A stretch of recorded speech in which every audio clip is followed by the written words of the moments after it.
did you wait? Why? I don't know. I mean, right after I left, we were both angry at something.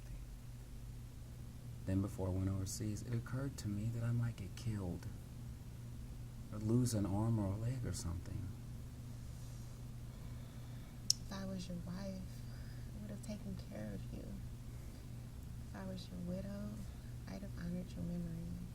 Well, you didn't need any of that. Then when I got home, I don't know. I couldn't connect. Then you got married, and I hated you. Then I hated myself. Then the years went by. The letters came, they didn't come. You had children. You had a life.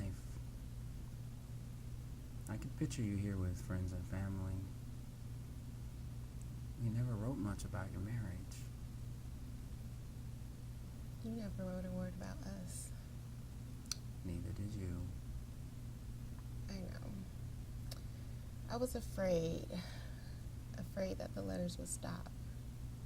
Me too. We're idiots. We used to tell each other everything. And then for 20 years, we couldn't even say, I love you or I miss you. I know. You know, it's been 25 years this month since we used to hit good pie in your apartment in Columbus. I know. It's hard to believe. After you left, I cried for weeks. And then I got myself together and buried myself in schoolwork. I didn't date.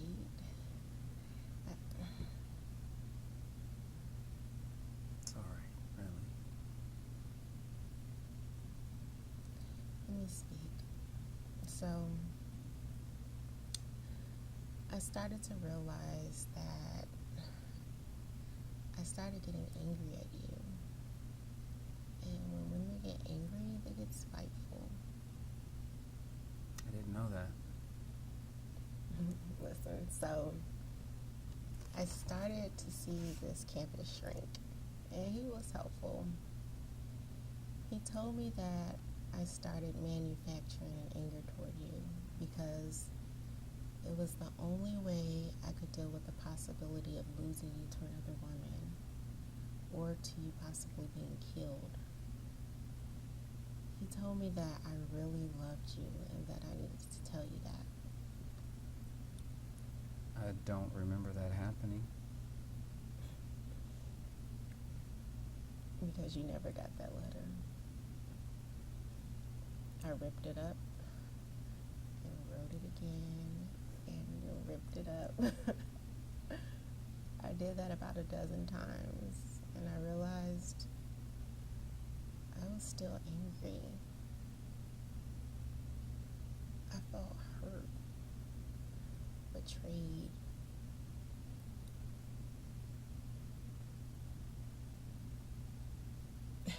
I remembered a line that I read.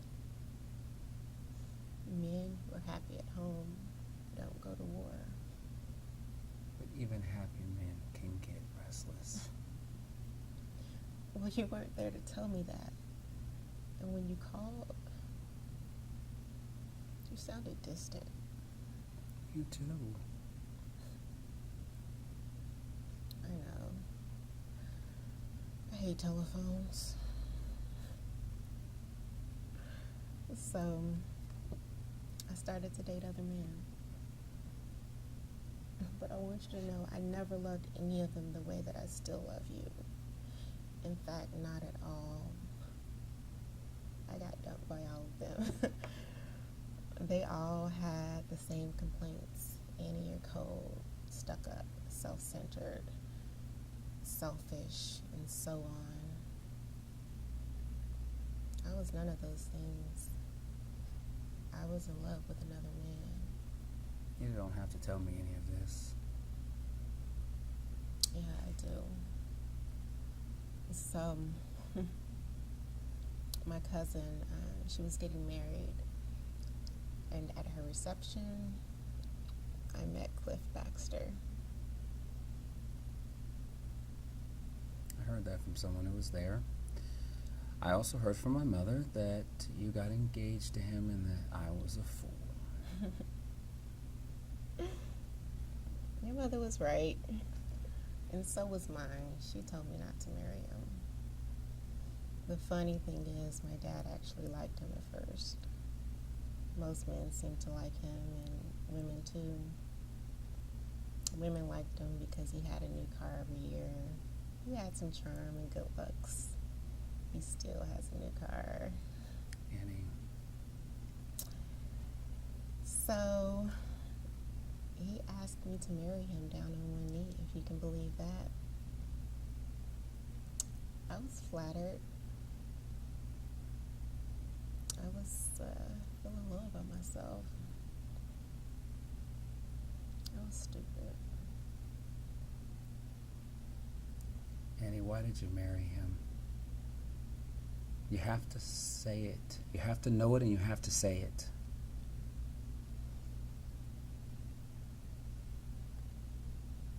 To get back at you, you bastard. Do you know what you did to me? Do you know? I hated you. I hated what I did because of you. What you turned me into, the things I did because of you. I mean, I know. Feel better? Yes, thank you. I do feel better. Me too.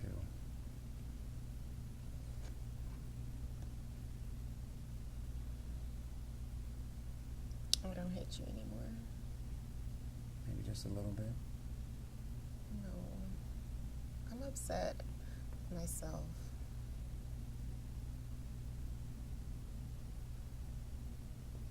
I am too.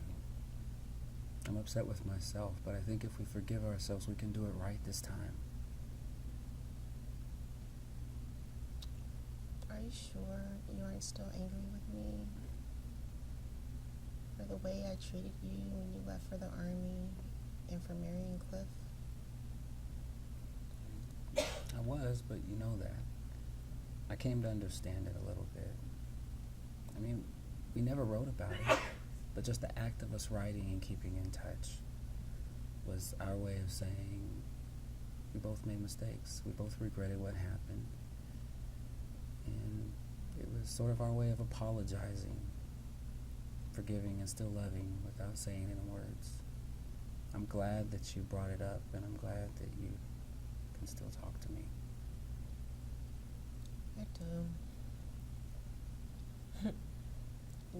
You're the first guy I've called a bastard since. Well, since that time we had lunch in the student union with that little bitch, whatever her name